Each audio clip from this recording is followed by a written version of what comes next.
Diskursus tentang bolehnya presiden memihak dan berkampanye untuk paslon tertentu ternyata menjadi bola panas. Istana bahkan sampai harus memberikan klarifikasi bahwa pernyataan yang disampaikan Presiden Joko Widodo itu hanya ingin mengingatkan para pejabat soal aturan pemilu. Belakangan muncul desakan agar presiden boleh kampanye dan memihak. Kita akan mengulasnya bersama dengan pakar hukum tata negara Charles Simabura, Sekjen Projo Handoko, dan asisten pelatih Timnas Amin, Jazilul Fawait. Pak Charles, Pak Handoko, dan juga Pak Jazilul, selamat sore semuanya. Terima kasih atas waktunya bersama kami di Prime Time News. Selamat sore. Oke, baik. Terima kasih atas waktunya. Saya langsung ke Pak Handoko. Pak Handoko, kita tahu bahwa pada hari ini pihak Istana harus mengklarifikasi, menjelaskan lebih lanjut mengenai pernyataan Pak Jokowi kemarin yang menyatakan bahwa Presiden boleh berkampanye dan kemudian boleh berpihak. Menurut Anda, kenapa kemudian pihak Istana harus melakukan klarifikasi ini, Pak Handoko? Oke, terima kasih. Yang pertama saya sampaikan bahwa memang Presiden dan Wakil Presiden berkampanye itu di aturan undang-undang pemilu kan memang sudah diatur semuanya, dan itu diperbolehkan, berhak.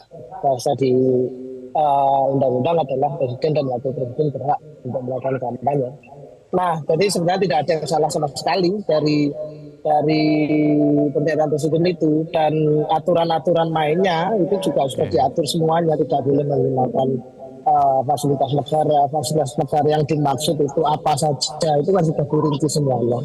Jadi saya pikir tidak ada permasalahan sekali dengan Presiden yang menyatakan bahwa boleh kampanye.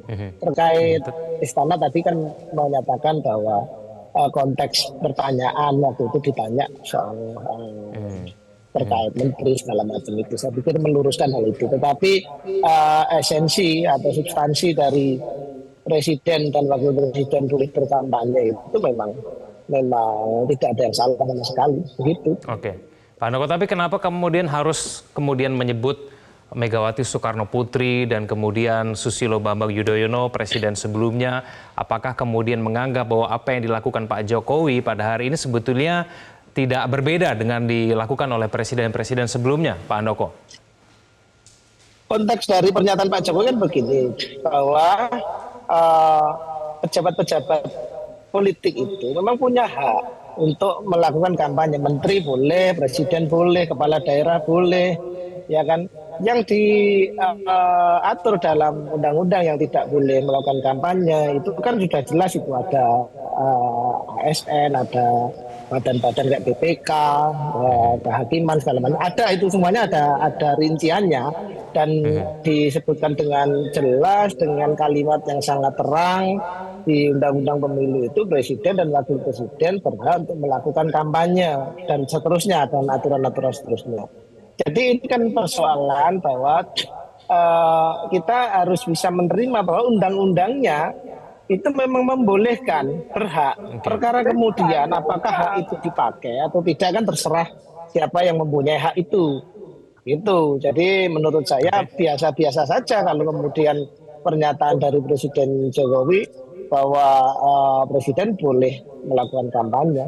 Gitu. Oke, nggak ada yang Pak salah sama Jazilul. sekali. Gitu. Baik, saya ke Pak Jazilul. Pak Jazilul, ini hal yang biasa-biasa saja. Tapi menurut Anda kenapa kemudian Istana harus melakukan klarifikasi terhadap pernyataan Pak Jokowi? Relevan tidak sih kalau misalnya membandingkan juga dengan yang dilakukan oleh Megawati Soekarno Putri dengan Susilo Bambang Yudhoyono, Pak Jazilul? Ya, sebenarnya nggak usah diomongkan, sejak awal Pak Presiden itu sudah berpihak. Karena memang ada putranya yang mencalonkan diri. Jadi tidak mungkin Pak Presiden tidak berpihak. Namun sikap dan konsistensi Presiden itu justru yang saat ini dipertaruhkan. Dari awal Pak Presiden ngajak netral, ASN netral, semua netral. Tiba-tiba sekarang berbeda. Kata orang Jawa itu sabdo pandito ratu tan kena ola wali. Apa yang disampaikan seorang presiden harus konsisten. Netral ya netral. Dan memang lembaga presidenan ini adalah di atas semuanya. Dia harus menjadikan dirinya sebagai negarawan. Namun ternyata lembaga kepresidenan atau presiden itu sudah ada di pihak tertentu. Meskipun aturannya boleh, meskipun secara normatif boleh, namun kita kalau menilai secara etika dan kepatutan, saya pikir semangat reformasi, tap mpr soal kehidupan, etika kehidupan berbangsa, saya pikir itu semua harus juga menjadi landasan.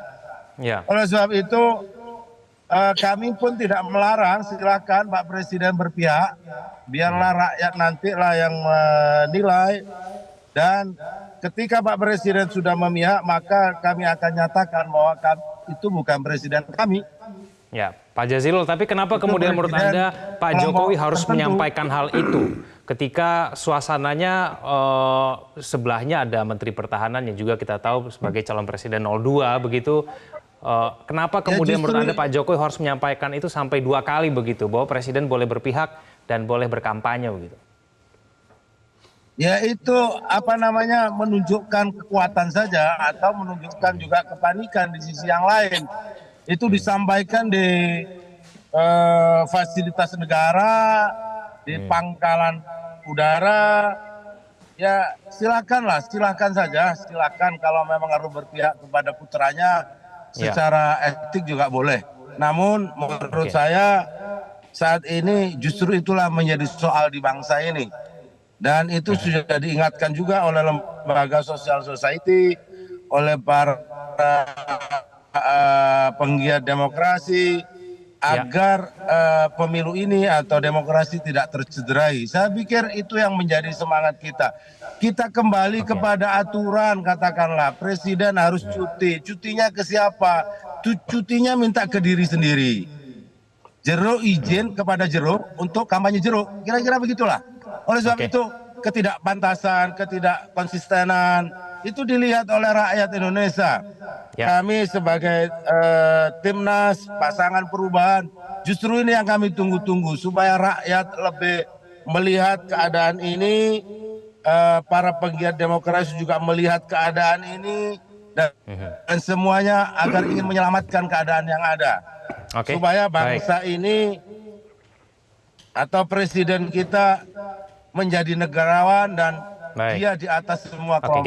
Kita akan cermati ya mengenai aturan-aturan ini ya. Mungkin nanti teman-teman produser bisa menampilkan kembali mengenai aturan pemilu pasal 281, 282 dan kemudian 283. Pak Charles, mungkin yang dilakukan oleh Pak Jokowi itu bercermin pada pasal 281.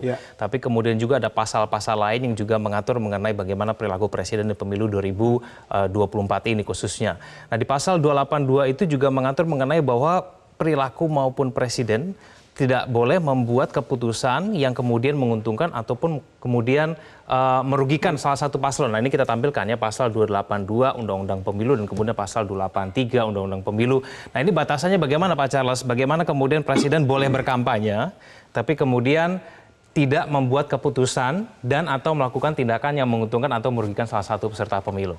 Ya, saya sih berkomentar pertama terkait dengan pernyataan presiden kemarin itu sebenarnya memperjelas yang sudah jelas ya.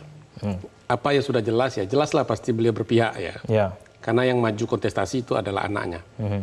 Cuma apakah keberpihakan itu perlu diutarakan secara resmi ya sebagai sebuah pernyataan seorang presiden, itu yang menurut saya keliru. Jadi kan nggak mungkin ya seperti sudah disampaikan tadi, beliau nggak berpihak kepada anaknya, udah pasti. Tapi kan ada yang tersirat ya, ada yang tersurat. Beliau justru menyampaikan itu bahwa seorang presiden itu boleh saja berkampanye dan boleh menunjukkan keberpihakannya, kan dia makhluk politik ya, dan pejabat negara. Nah, justru di situ jadi problemnya. Kita harus pisahkan antara 281, 282 dan 283 itu. Ini kalau kita baca ya, memang pasal ini menurut saya itu pasal yang ambigu ya, dan kemudian juga pada akhirnya sepakat kita menimbulkan perdebatan pada hari ini.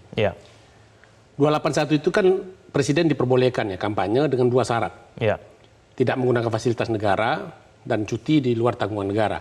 Cuma kan untuk fasilitas negara yang mana? Kecuali pengamanan katanya.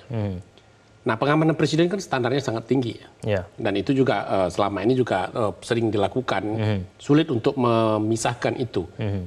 Kalaulah presiden berkunjung ke suatu daerah, tidak mungkin dong seluruh pejabat-pejabat yang ada di daerah tidak datang gitu ya. Ya. Walaupun itu dalam konteks kampanye. Ya. Nah, ini yang kemudian yang kedua ada pasal 282. Ya. Yang kemudian tegas mengatakan tidak boleh memberikan kebijakan ataupun tindakan yang menguntungkan. Lalu tidak boleh menunjukkan keberpihakan sebelum, selama, dan sesudah kampanye. Oke. Jadi bagi saya kalau kita pegang di pasal 282 ini jelas dilarang. Nah, Presiden kan mengatakan dia boleh berpihak. Itu yang kemudian saya pikir sebuah kekeliruan yang kemudian diklarifikasi oleh pihak istana. Oke. Bahwa tegas-tegas Presiden mengatakan dia boleh berpihak padahal itu dilarang. Ya.